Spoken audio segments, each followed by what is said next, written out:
Okay, so here's an animation I finished a few days ago, and what I want to show you in this video is three main things. I'm not going to go over exactly how I made everything, but there's three kind of really important things that bring this all together, and they're the most cool and fun things that I think went into this and made it look cool. First of all, the big glowing thing in the middle was actually super simple to make that. I'll show you really quick how I did that, but it's very simple. The next thing is these floating kind of platform things that are making up all this. I don't even know what this is, but whatever that stuff is in the middle there, the kind of floating platform square things. And then all the particles and little bits of debris that are kind of floating around here. That stuff kind of makes it just feel a lot more alive and cool and like movement. And I really want to go over that because there's a lot of cool stuff you can do with particle systems like that. And I didn't really know how to do this kind of stuff when I was first starting out, and I think that'd be good to go over. So let's just go into the blend file and take a look at this, and yeah, it's all like pretty simple stuff. If you have some experience with Blender, you should be able to follow along, no problem. Just a note too is in this one I spent a long time talking about setting up this debris and stuff floating around. That's just using a basic emitter particle system. So if you already know how to do that and you want to skip past it, I'll just leave timestamps here for the rest of the stuff here. But I'm just putting this in there because I think a lot of people already know how to use a particle system. There's nothing that fancy going on here. So yeah, skip to whatever section you want. Something you'll find is you'll actually probably know about a lot of this stuff. Like you've probably used all these things that I'll show you here, but you probably haven't used it in the ways that I'm going to show you. So yeah, anyways, let's start with this thing, the thing in the middle. This big glowing star, black hole thing, whatever it is actually, you'll see in a sec. It's very simple. So let's take a look at this. I'll just isolate it and I'll just show you what this is. So it's my favorite technique, which is take a picture of something cool, slap it onto a plane, run it into the emission color and the alpha, and there you go. It's now a 3D object, sort of 3D, but yeah, that's what this is. So what I did was I bought this this pack of lens flares from Etsy a long time ago. Once in a while, I use one of them, but it's like things like this, like some random lens flare pack of like, you know, rainbow flares and like. Actually, I'll pull up the pack right here. One sec. Yeah, so here it is. I don't know what the name of this was, but if you just go on to any website, or even you could probably just use Midjourney to make this or whatever, however you want to find it, Unsplash, doesn't matter. This is a pack from Etsy. I just typed in, it's called like ring light pack, something like this, but it's just lens flare, bokeh type things. I don't really know what these are, but just blurry pictures of like blobby light ray kind of things. I took a bunch of these. There's another pack somewhere in here, like just more lens flares, like this kind of stuff. So let me just find, yeah, in here. So just like, I don't know, whatever this is, some rainbow flare shooting into the camera lens. I took that and took like 3 or 4 of them and just layered them on top of each other using that exact technique I'm showing. So what I would have done, if you want to see exactly, is take a plane, just take this right here, regular Shift A plane, just that. And then new texture. I've showed this a lot of times before on my channel, but I'll just quickly run over this. Take any one of these things. So like this right here, just take this one, drop it into the shader editor, run it into 2 things. So I'm in Blender, whatever, the new one, 4.0 beta. So this looks a little different than you're probably used to, but it's all the same settings. So this is going to go to the emission color, and it's also going to go into the alpha. And then when you do that, and you just crank up the strength, there you go, right? And because it has a black background, that means that when you run the color into the alpha, the dark parts of the image are going to make it transparent. So it just means that any black background is just going to be already erased by default. What I'll do now is just apply scale, unwrap with a cube projection, and then in the UV editor, just kind of scale that. Scale that to kind of just match up right there. And then you just take that, repeat it a couple of times, switch up the image, and then parent it all to one empty. So Shift A, empty. Choose any one of these, doesn't matter. Select all the different objects you have, and then just select the empty last, Control P, and then pick up this one here, object, keep transforming. That way they'll all be now just following the movement of this one empty. So I can just select this empty right here. All the lights and whatever's attached to this will just follow it, and that's how I can just really easily move this around as one kind of chunk. So obviously with this, you're not going to be able to rotate it around and do like a 360 view of it because you're just using 2D images. But for something like this where it doesn't matter because it's just going to be something in the distance, this is a fun technique to just get some really interesting, weird, surreal kind of stuff that doesn't really make sense but looks cool. So that's what that is. It's kind of weird probably looking at this now, like just, oh wow, it's like 3 lens flares stacked on top of each other. That's kind of lame. Kind of breaks the illusion, but I don't know. I like it. It looks cool, and it doesn't really need to make sense. And if you look close, like you could tell that it's like it's a bunch of lens flares. I think it's funny, but anyways, that's what that is. Let's move on to these. I'll do this last. I'll show you how to do these weird, intricate platform things last, but let me talk about the debris and particles and all that stuff right now. I'll just I've actually erased them from this scene because I want to set it up from scratch and go through all the different settings. If you're not used to using particle systems, there's going to be a lot of different settings that you are just going to seem like random menus that I'm opening up and like things that make no sense. But hopefully you have some experience with particle systems. If not, just follow along and you can make this fine. And then you'll kind of just get used to it the more you do this and the more you use particle systems. But anyways, here's how you make debris and space bits floating around. Basically, you start with a rock. Now, if you don't have a rock, you can just sculpt one. It doesn't really matter what you start with. So I did a test here earlier. I'll just show you what this is. What I would do is just, and what I did do for the thing, for my original render is, I just took some rocks from Quixel Megascans and used those into a particle system and just used that. If you don't have that and you don't want to get it, I would recommend it. But if you don't want to get it, you could just use any blob that looks roughly like a rock. So I'll show you just with a cube, you can literally take anything, just go to sculpt mode.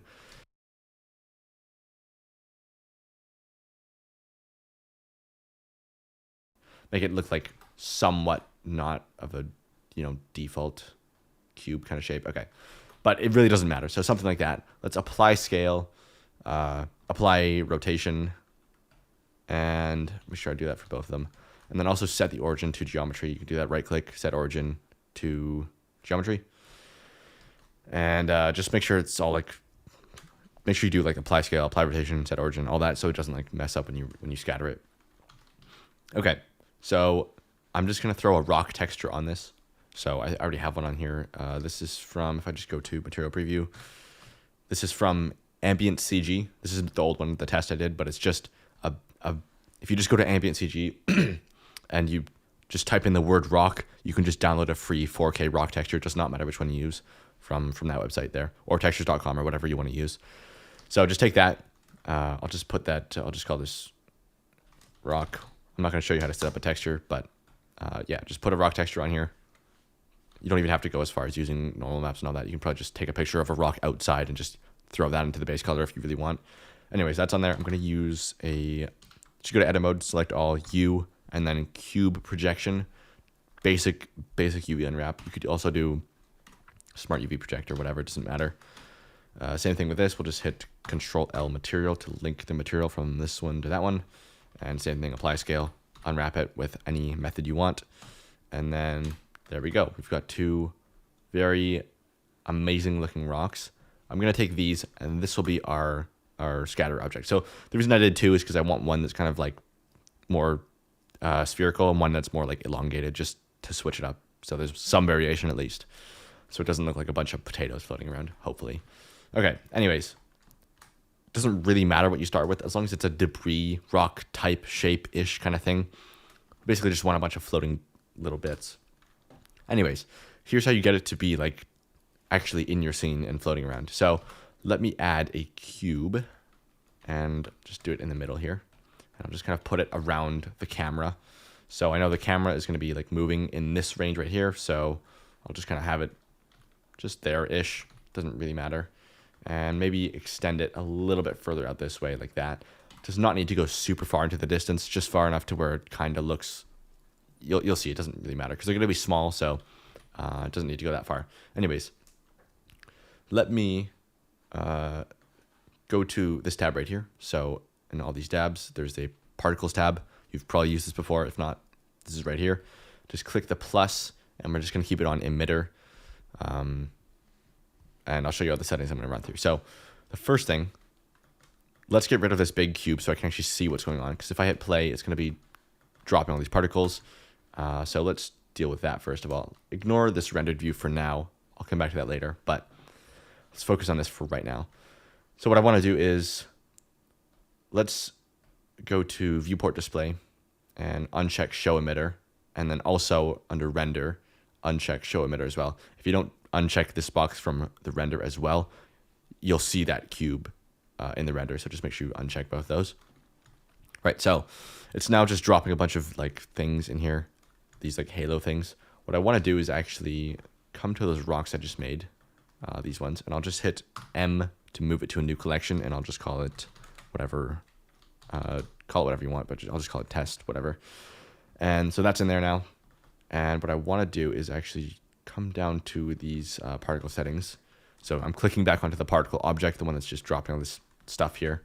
And I'm going to switch, let's just close all these tabs here.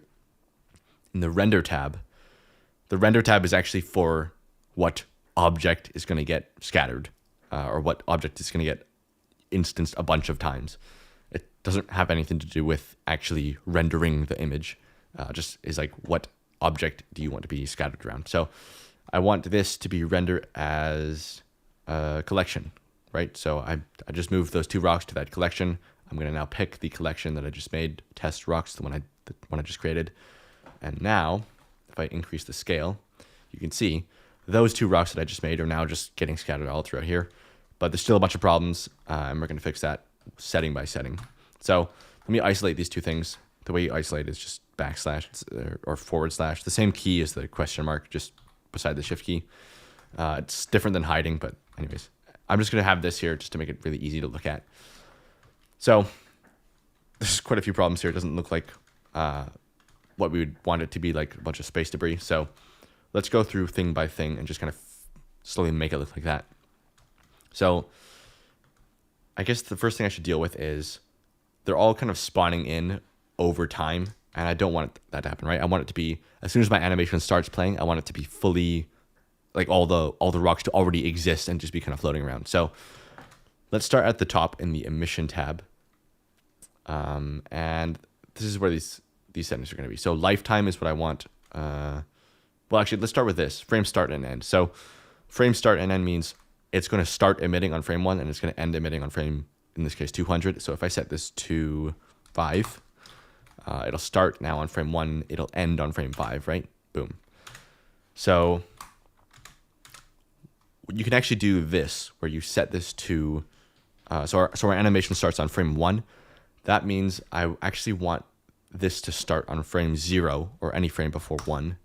And I'll set the end to start on frame 0 as well. So what this means now is, by the time it gets to frame 1, which is when our animation starts, we are already going to have 1,000 particles.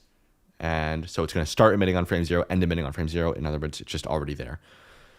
If you start it on 1, it seems like it also works, but in the render, I've noticed that you might get like this weird ghosting effect where it's kind of like half there and half not spawned in yet. So if you set it to 0, it works properly. So just do that.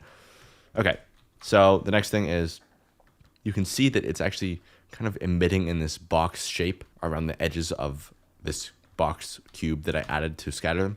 So what I want to do is actually go down to source and emit from, if you change this from faces over to volume, you can see now it emits from the volume of the object instead of around the edges, like around the faces of that object, right, of this original cube here, where it's all getting kind of based off of. So that means from the perspective of being inside of this clump here, you can't really tell. If you can, just scale up the cube till you can't really see the shape anymore. Okay, so let's make this not fall down immediately anymore, because that is, you want it to be in space, you want 0 gravity. Here's how you do that. Just go down to, I'll just close this tab. All the way at the bottom somewhere here is field weights. Open that up, and then there's this gravity slider right here. Just take that to 0. And now if I play it, boom, 0 gravity. Okay. So we're getting closer, and you can see they disappear. That's the next problem after however many frames. So I'll go back up to that emission tab where we had the lifetime and the start, end, and all that. And I'll just increase the lifetime to, doesn't really matter, but let's just say 500. My animation is 350 frames long. So I could just set it to 350, but if I ever wanted to extend it a couple hundred frames or anything, it means that I'm going to have to adjust that again. So I'm just going to keep it at 500, which is more than I need, and it doesn't matter if it's extra. So I'll just keep it there. So yeah, Now you can see over my entire animation, those particles will just stay in there and not disappear, which is perfect. Okay, so something you'll notice is these are moving straight away when I press play. They move and then they stop. And they're kind of still moving around. That is because I have another force field in my scene somewhere that I had from my previous thing that I set up. I'm actually going to change that and get rid of that by going to field weights. And you don't have to do this if you don't have any other objects in your scene. If you're starting fresh, you don't need to do this, but I'm just going to do this. I'm going to add just any object and just kind of move this to new test, whatever. And I'm just going to delete that. So I have a new collection here. Don't worry about this. If it doesn't make sense, you don't need to do this, but I'm just going to make this my effector collection. So now any force fields, which I'll get to in a second, and I'm getting ahead of myself, but any force fields I add will only, this will only use force fields from that collection that I just made, which will be important in a second. But anyways, the reason I did that is because now you'll see that yours actually might not look like this. It might just go and then fully stop, which is fine. It doesn't really matter. I'm going to change the same settings anyways. So here's what I'm going to do. So, okay. So the reason that they're moving at all is because in this tab right here, the velocity tab, by default, your particles will start with a speed moving of 1 meter per second in the normal direction. Normal in this case just means the direction that it's facing. It's going to go in that direction at 1 meter per second. You don't need that. Just change this to 0, and now it's just not going to move at all. So if you do that, you should you should end up at this point right here, where we have all these things. You press play, it doesn't move at all. It's just fully static, and now I can kind of dial in the movement that I want from here. So again, if your things are moving, just decrease that velocity to 0, and then you should be good to go. Okay, now here's how you get the movement and just kind of chaotic debris movement kind of thing. I'm going to use a force field for this. So Shift A. It's kind of weird. It's a weird system. It's like you're going to have a few separate objects that are going to be interacting with each other somehow. But that's just how it works. You'll get used to it the more you do this. Anyways, Shift A, force field, and I'm going to choose turbulence. This is kind of like random noise. So I'll choose this one and then just kind of put it off somewhere in space. Doesn't matter where. And now if I press play, for you that would work, but for me, since I changed the effector collection to that new test, I'm just going to move this to that collection, new test. And then now if I press play, it should work. You probably won't have to do that at all. When you add it, it should work by default for you as long as you didn't change that other setting, that new test. You can just keep this empty. The reason I'm doing it is because, again, I have other things in the scene that are going to mess it up if I don't do this. But anyways, this turbulence is now moving these things, which is great, right? So you can see we're getting closer, but we're still not quite there. It looks a bit stupid right now still. The other thing, too, is you'll notice that when I press play, it's not moving at first, and then the turbulence kind of kicks in after. Don't worry about that. When we bake the simulation at the end, it's going to be, it's just going to work properly, so don't worry about that. I'll explain what baking means later, but just, you don't need to worry about that. Okay, so let's try and get this closer to what I had in the beginning. I think I'm going to check this box right here, rotation, and then I'm going to choose dynamic as well, because I want it to be dynamically rotating. So yeah, if I just choose that, now these are kind of like rotate around randomly, and that actually makes it much, much nicer. These are humongous, by the way. I'm going to lower the scale soon, but just so you can see actually how this is all moving and working. So yeah, that is actually going to be fine. So something like that, if I just decrease the scale, is going to actually be at a pretty good point. And obviously, we'll fix this where it starts all facing the same direction and then it starts moving around. But actually, I can do that here. If I just turn up the phase randomize, just increase the randomness. I'm not sure which one of these works, but all these, I think phase is just rotating it, but then the randomize phase and randomize, yeah, just turn these up. It randomizes the rotation, which is what you want. I think what I'll do now is just go down to this render tab again, and then just increase the scale randomness. I'll just put that at 1. And then I'm going to decrease the scale way, way down. to like 0.1. I'm going to make sure I apply the scale of my my whole particle system as well, just to make sure it's working properly. And now we have all these little nice bits just floating around in space. So let's take a look what that looks like in rendered view and tweak it from there. It's going to be a little hard to see in my tiny rendered view in the corner, but let's just try and make this a bit bigger. Okay, so I want this a little bit bigger. I don't want it to be so big to the point where you can really see the horrible, janky rocks that I made earlier. If I was using like nice models of rocks, maybe I could get away with making it bigger, but I don't even want it to be that big. It looks kind of stupid anyway. So a scale of like, I don't know, this number will be different for you depending on how big the actual object is in your scene. So don't worry about the actual value I'm picking here. But just something that is roughly that big-ish is going to be okay, right? Something like that. And then turning up this scale randomness will help a lot, just kind of make it feel a bit more natural. Okay, so if I play that, you can see that's kind of basically the effect we wanted, right? Now there's a few things you can do. If you want it to move slower, you can take this turbulence right here and you can increase the, sometimes what I'll do is increase the flow. And that just kind of makes it a little bit more, kind of like adds a bit more resistance to it and kind of makes them clump together in kind of a cool way.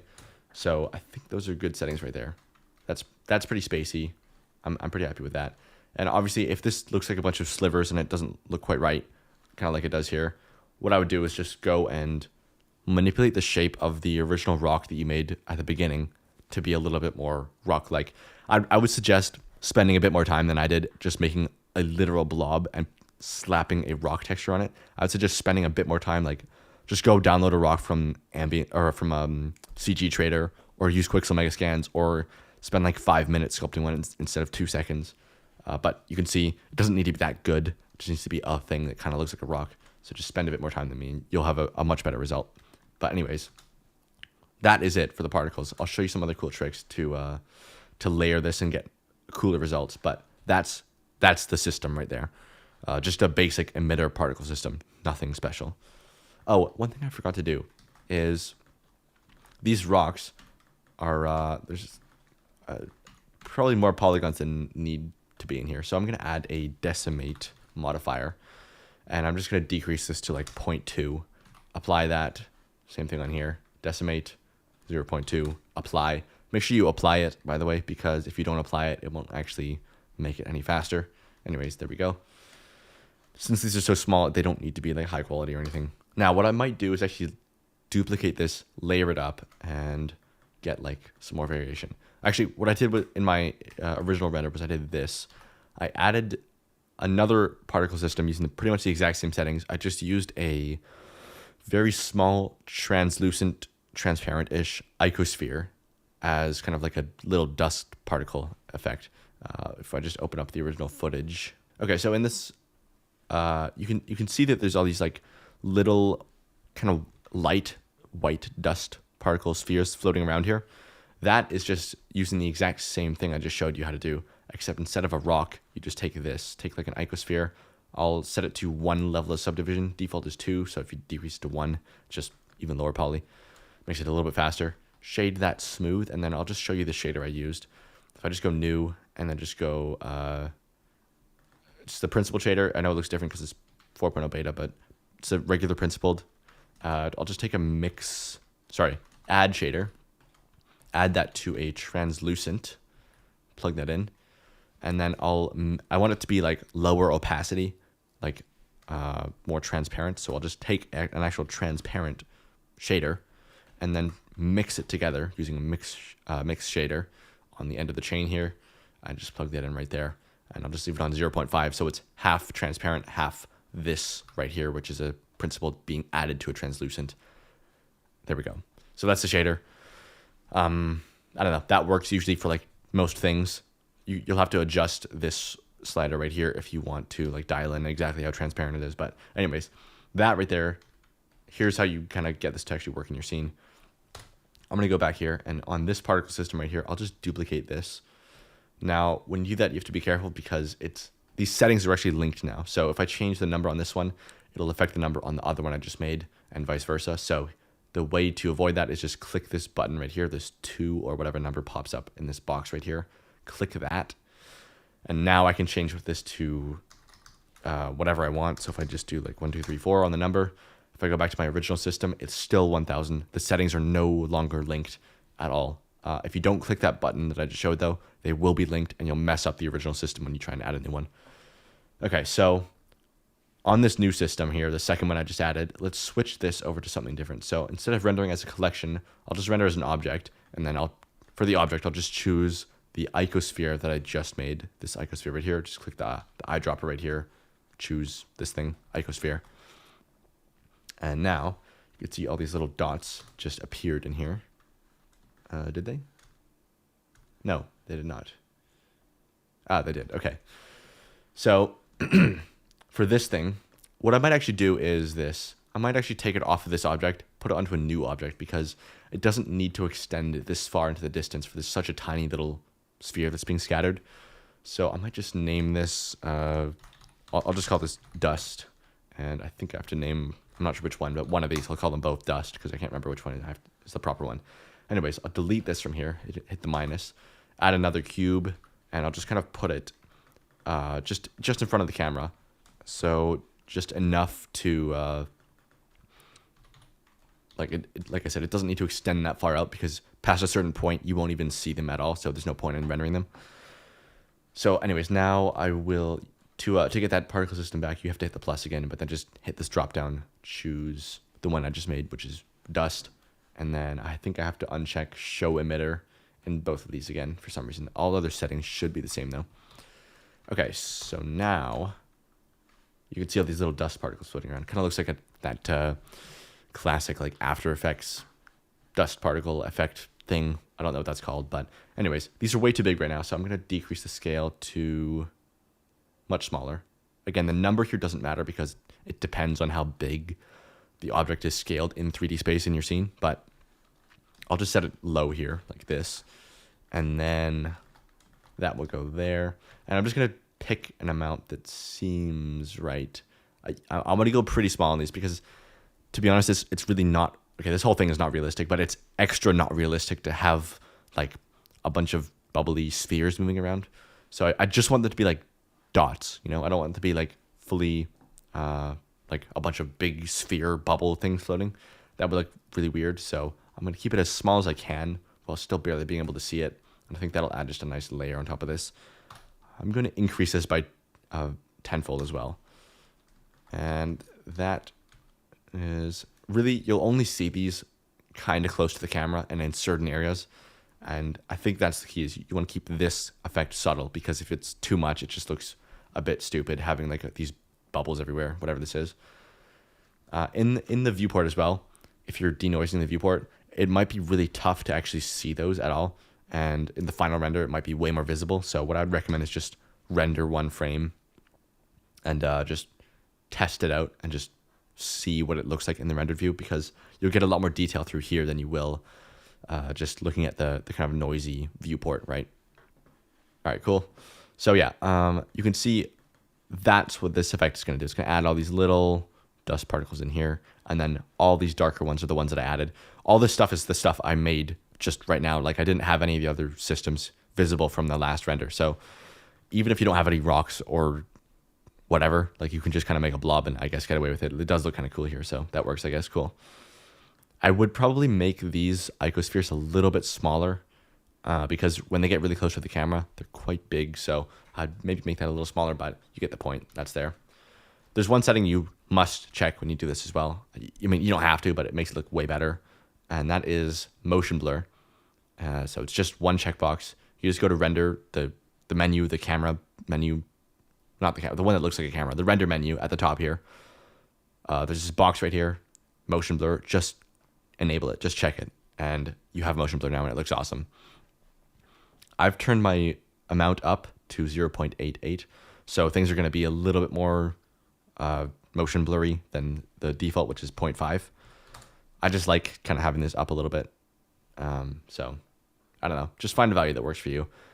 If anything, I would suggest turning it higher rather than lower. I think that generally looks better, but it depends on what's happening and how things are moving and what your scene is like. So just mess around and find a value that works, or just copy this and you should be good to go. I also actually would like to have depth of field turned on in this as well. The reason is because if you do not know, what depth of field means. It just means does the camera like blur the background or the foreground. So like if you take a picture of, like, you can try this on your phone right now, take a picture of something really up close to the camera, the background is going to be blurry. That's depth of field. So it doesn't have to be background though. It could be foreground as well, depending on where it's focused. So if you enable that setting and you make the focus distance something really far away, or just set it to like 100 meters, it means that anything that gets close enough to the camera that's outside of that range of focus is going to be out of focus. So in this case, those dust particles that might be really close to the camera because there's so many of them, those will get nice and blurred, as they should, like you would expect on a real camera. So here's the settings I'm using. Just focus on something far away, f3.5. I don't want to go really crazy with this because it's going to make it look miniature and bad if I have this too low. The lower this number, the more blurry things are going to get. So f3.5 is, or f4 or something like that. Doesn't matter the exact number, but I find that's like a good amount for just kind of blurring dust particles that get close, but not kind of ruining your whole scene.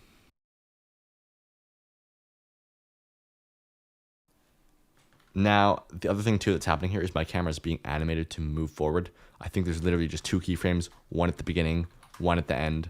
So it's keyframe here, move the camera, keyframe it at the end. There you go. It's now moving through all these dust particles that are kind of in here already. So that's how you do that. And I think when you set up a system like this, I know like the thing that I just showed you was like a lot of just random settings, and it looked really complicated if you're not used to this. And it, I mean, depending on who you are, for some of you, it might be like, wow, that's so simple. It's just a regular particle system. Who cares? But to a lot of people who haven't done this before, this right here is just like a bunch of random menus and numbers. So I know it's like kind of confusing, but the number one thing I think to understand this is just do it a bunch of times. Like, just try using particle systems. They're really fun. They're really powerful. You can do a lot of crazy stuff with them. And so just set up particle systems a bunch of times, and you'll kind of navigate this menu much, much easier over time as you get used to it. So yeah, I don't think there's anything else I want to talk about. I think I showed you everything. Oh, the platforms. I did not show you that. Should I go into that? Is there time?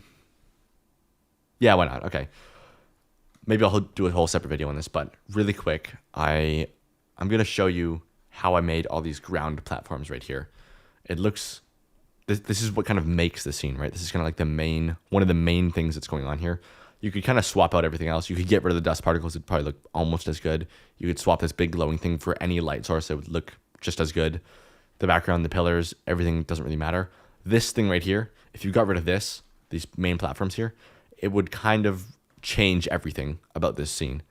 So I want to go over that and show you how I made these. It's actually very easy. This is what I mean, like, this is probably using techniques you've definitely done before, just kind of in a way that maybe you haven't really thought of. Or maybe you have, but it's just, you haven't really thought to, like, I don't know. I'll just show you. It's very simple. Anyways, what this is if I click around here, it's a bunch of individual objects that I just modeled in kind of like a squiggly maze type of shape.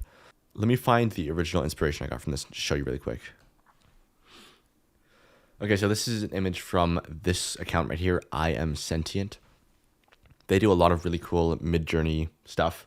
And so I saw this, and I thought it was cool to have this, like, whatever this is, big, flat kind of area made up of these floating, intricate, weird maze structure things, whatever that.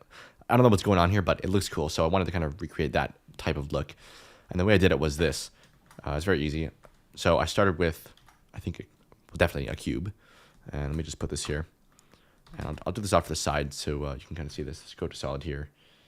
And basically I just modeled a little thing that kind of looks roughly like this type of shape. And then did that 3 or 4 times, repeated that, saved it to my browser, and now I have these pieces that I can drop into any project. But I'll show you exactly how I did this. So start with a cube and just kind of do this. You just kind of like grab pieces and like put it into the shape that you want. I'm going to bevel that, maybe make a little thing sticking out here. Just kind of, just extrude and add loop cuts into a shape that seems like it's kind of cool. And you can just kind of go a little bit crazy with it. So, I don't know, like, just kind of randomly create some weird kind of shape. And then just repeat that like 3, 4 times. or less. Even one time you can probably get away with. Okay, so maybe like that, and then I don't know, you can like go in here and make some little things. Like I don't know, maybe bevel this, add a little thing sticking out right here. Maybe I don't know, do the same thing on like any one of these, or this right here, or this right here, and maybe this can stick out, or whatever. You just kind of add some variation, whatever you want. Like it doesn't matter what you do here. But I'll just take this, and maybe we can add like, let's add another cube, and let's scale it down, and let's delete the top face and the bottom face. Let's delete those. So it's kind of just this thing right here, and let's just scale it. Whoops. Scale it down, and then like extrude it, scale it on the X and Y axis. So Shift to Z to scale on everything except the Z axis. And then there we go. We have like this cube thing, or this square thing now. This can kind of just get chucked as a separate object onto any corner here. Or maybe like, I think what I did was I have some sections where it's like kind of just a little one and then kind of a big one after that. That's kind of cool.